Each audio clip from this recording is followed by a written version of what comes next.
this is crazy. Yeah. This isn't even a race. No, you're way ahead on the Republican primary contest. Like, excuse me, like nobody's ever seen before. Let's talk about the actual general election, though, for a second, because this is the second. I'm way ahead of Biden also, by the way. This is the second most requested question that my audience had for you. Everyone knows you think 2020 was rigged. How are you going to unrig it in 2024? I get that question a lot, too. Look, they use COVID to cheat. They cheat anyway, because how can you win elections? Open borders, high taxes, high interest rates, no voter ID. I mean, everything they do is like April Fool's Day. It's the opposite, okay? They have horrible policy. They're only good at cheating on elections. You want to know the truth. And I get the question, too. We have unbelievable people, and we're going to be fighting like hell.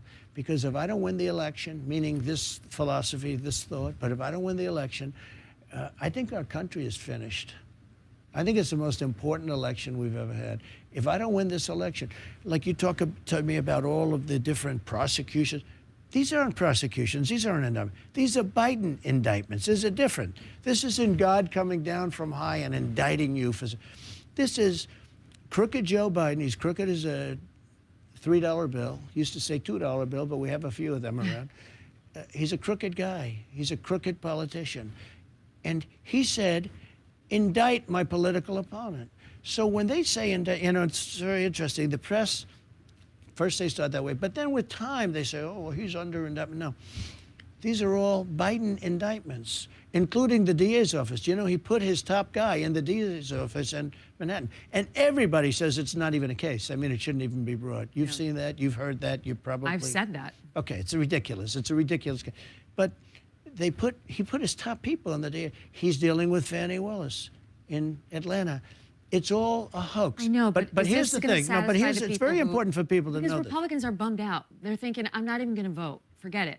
My vote's not going to count. It's just the opposite. They're, you know, They're going to get it by the mail-in ballots again. They're going to vote in numbers that you've never seen before, because they see what's happening. Should they do the mail-in? Should the GOP voters do the mail-in? Okay, here's what we can't allow.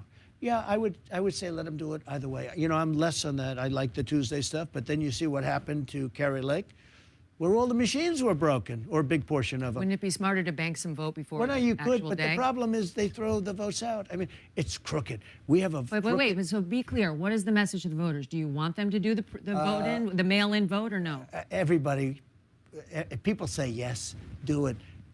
We have a bigger problem. I believe they send in fake ballots. Okay, that's the bigger problem. That's your third problem.